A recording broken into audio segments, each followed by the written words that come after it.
बिस्मिल्लाहिर्रहमानिर्रहीम। अस्सलाम वालेकुम नाजरीन। 4 जनवरी को होने वाले पठान सिंह के कत्ल की मुकम्मल लर्ज़ाखेज़ कहानी उनके भाई हरमीत सिंह की जुबानी, रविंद्र सिंह की लव स्टोरी और मंगेतर के धोखे की कहानी आपके पेशे खिदमत है। रविंद्र सिंह की जब मंगनी हुई तो उसकी उम्र बहुत कम थी, जबकि लड़की की उम्र उससे ज्यादा थी। वो हिंदू मजहब से ताल्लुक रखती थी, out of religion, out of family और आउट ऑफ कास्ट थी। मगर रविंद्र सिंह प्रेम कुमारी के इश्क में पागल थे।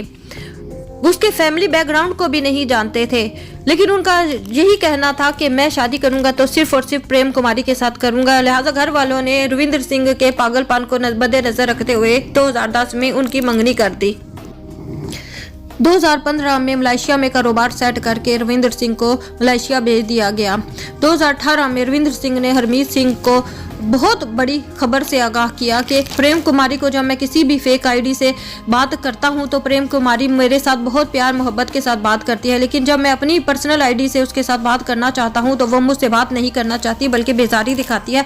कभी कहती है कि मुझे सोना है तो कभी तबीयत खराबी का बहाना करती है, यानी वो उसमें इंटरेस्ट नहीं रखती और इससे बेजारी जाहिर करती है। फिर हरमीत सिंह और रविंद्र सिंह ने फैसला किया कि रिश्ता खत्म कर देते हैं। फैमिली में भी बात की गई तो रविंद्र सिंह की मां नहीं मानी। मां ने कहा, बेटा लड़की नादानी में ऐसा कर रही है, मैं इसे समझा दूंगी, क्योंकि लड़की बहुत होशियार और चालाक थी।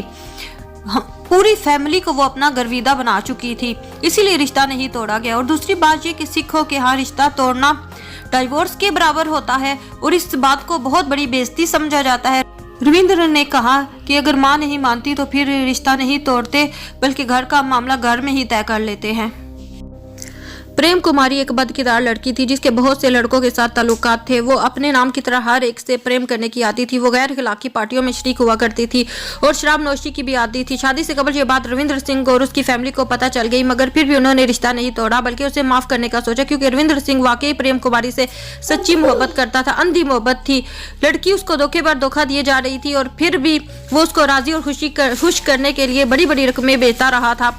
रविंद्र सिंह ने अपने भाइयों पर भी एतबार नहीं किया और अपनी रकम और पैसा अपनी मंगेतर को भेजा करता था, क्योंकि वो ना सिर्फ उससे बहुत ज्यादा मोहब्बत करता था, उस पर एतबार भी करता था और उसका ख्याल था कि मेरी जिंदगी तो इसी के साथ गुजारनी है।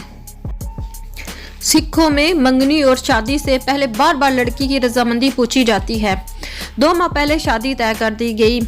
अरदास जो सिखों की दुआ खैर होती है वो करके शादी की तारीख फिक्स कर दी गई। लड़की से जब पूछा गया तो लड़की शादी के लिए बहुत खुश थी। उसने 10 साल शादी का इंतजार किया था, इसलिए अब शक की कोई गुंजाइश बाकी नहीं रह जाती थी। रविंद्र सिंह जब मलेशिया से आया तो बहुत खुश और एक्साइटेड था कि उसकी शादी होने वाली है। बड़े भाई हरमीत ने उससे पिक किया और उसका फेवरेट खाना दही, लाल लोबिया और सफेद चावल उसके लिए बनाकर उसे खिलाए, तो वो बहुत खुश हुआ। मलेशिया से आने के बाद वो ज्यादा देर भाई के घर नहीं रुका, बल्कि अपने जद्दी पुश्ती घर, जहाँ उसकी माँ की 1 साल पहले वफात हुई थी, वहीं उसने स्टे किया। रविंद्र सिंह ने दीन में अपने कॉलेज के सिलसिले में 2-3 गाड़ियां खरीदनी थी, जिनके लिए रविंद्र ने प्रेम कुमारी से अपनी भेजी गई रकम की डिमांड की तो वो टाल मटोल करने लगी। 3 जनवरी को जब हरमीत सिंह खालू की वफात पर पेशावर गए, जहां रविंद्र सिंह के साथ उनकी आखिरी मुलाकात हुई। दोनों भाइयों ने साथ मिलकर चाय पी और वो चाय उनकी आखिरी चाय साबित हुई। सुबह हरमीत सिंह की रविंद्र सिंह से मुलाकात ना हो सकी, क्योंकि थकावट के वजह वो सो रहे थे। रविंद्र सिंह पेशावर के लिए रवाना हो गया, लेकिन वो पेशावर की बजाय मर्दान चला गया। प्रेम कुमारी के बयान के मुताबिक प्रेम कुमारी अपने आशिक एजाज के साथ मोटरसाइकिल पर पहले से जाए वकूआ देखकर आ चुकी थी। जिस रोज वारदात करनी थी, प्रेम कुमारी ने रविंद्र सिंह को फोन करके बुला लिया और कहा कि मैं घर पर अकेली हूँ, आ जाओ, शॉपिंग भी करनी है, मिलकर कर लेंगे। लिहाजा रविंद्र सिंह महबूबा मंगेतर के बुलाने पर वहां पहुंच गया। प्रेम कुमारी ने एजाज नामी आशिक को मैसेज किया कि रविंद्र फ्रेश होकर खाना खा रहा है, बाद में हम शॉपिंग के लिए जाएंगे, तुम तैयारी रखो।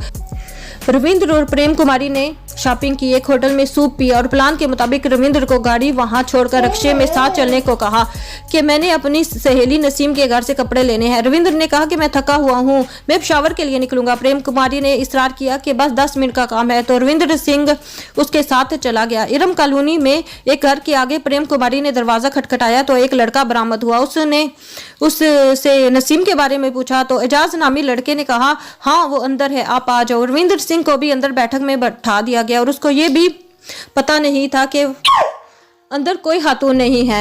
एजाज ने प्रेम कुमारी को रिक्शे पर बैठाकर घर भेज दिया और रविंद्र सिंह ने 4 बजे दोपहर को अपनी भाभी को वहां जय वरदात से कॉल की और घर की हैरियत दरियाफ्त की और यही कॉल बाद में कातिल तक पहुंचने का जरिया भी बनी। अभी रविंद्र सिंह मोबाइल को चार्जिंग पर लटका ही रहा था कि टारगेट किलर अंदर दाखिल हुआ तो झुके हुए रविंद्र पर फायर करके उसे संभलने और सोचने का मौका भी न दिया और उसे हलाक कर दिया। रविंद्र सिंह की आंखें खुली की खुली रह गईं। प्रेम कुमारी के आशिक एजाज के मुताबिक प्रेम कुमारी उसकी मोबाइल शॉप पर रविंद्र सिंह की तरफ से भेजी गई रकम की ट्रांजैक्शन के सिलसिले में आया करती थी और वही हमें आपस में मोहब्बत हो गई और हमारे ताल्लुकात का आगाज हो गया। एजाज ने प्रेम कुमारी से कहा भी कि तुम मंगनी तोड़ दो तो हम शादी कर लेते हैं, कत्ल करने की क्या जरूरत है, मगर प्रेम कुमारी नहीं मानी क्योंकि रिश्ता तोड़ने के बाद रविंद्र सिंह को उसकी दी गई रकम वापस करना पड़ती।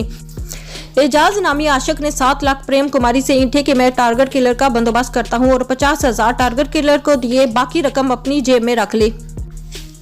रात 1:30 बजे का टाइम था जब हरमीत सिंह को एक कॉल मौसूल हुई जिसमें एक पठान ने कहा कि तुम्हारा भाई हमारी बेटी के साथ रंगे हाथों पकड़ा गया है तो हमने उसे कत्ल कर दिया है। हरमीत सिंह ने उससे कहा कि ठीक है, मैं भी वहां आकर तुम्हारी बहन या बेटी को कत्ल कर देता हूं ताकि दोनों का हिसाब बराबर हो जाए क्योंकि पश्तो माशरा इसी किस्म का है। तो उसने फौरन कॉल काट दी। बाद में हरमीत सिंह के घर दूसरे भाई जमा होकर छोटे भाई की तलाश के लिए निकले। एक भाई शांगला और दूसरा भाई मंगोर सिटी धीर से आया था। वो थानों के साथ मुसलसल राब्तों में थे। पेशावर टूल प्लाजा जब वो क्रॉस कर रहे थे तो पुलिस ने उन्हें बताया कि एक लाश मिली है जो आपके भाई से मुशाबत रखती है। तो उन्होंने जब वहां जाकर देखा और उसकी चादर हटाई तो अपने भाई को मुर्दा हालत में पाया तो उन्हें बहुत ज्यादा तकलीफ हुई और उनकी हालत गैर हो गई और उन्हें उसकी मंगेतर के जज्बात का भी सोचकर बहुत दुख हो रहा था कि उसकी मंगेतर पर क्या गुजरेगी। इस बेचारी ने तो 10 साल उसका इंतजार किया है। रविंद्र सिंह की लाश जब घर लाई गई और प्रेम कुमारी ने जब मंगेतर को मुर्दा हालत में देखा तो खूब रोई पीटी और रिकॉर्ड किस्म का ड्रामा किया कि कोई सोच भी नहीं सकता था कि वो उसकी कातला है। दस्तूर के मुताबिक 3 दिन प्रेम कुमारी को सिखों की मजहबी रसूमात अदा करने के लिए वहीं रुकना था, मगर वो रुकी भी नहीं और अपने घर के लिए रवाना हो गई। रविंद्र सिंह के घर वालों से पुलिस ने जब प्रेम कुमारी का नंबर मांगा तो उन्हें बहुत गुस्सा आया, लेकिन बाद में जब तहकीकात की गई और साबित हुआ कि प्रेम कुमारी ही रविंद्र सिंह की असल कातला है जो अब पुलिस की हिरासत में है। वीडियो पसंद आए तो ज्यादा से ज्यादा शेयर करें, लाइक करें। वीडियो देखने का और सुनने का आप सबका बहुत बहुत शुक्रिया। अल्लाह हाफिज।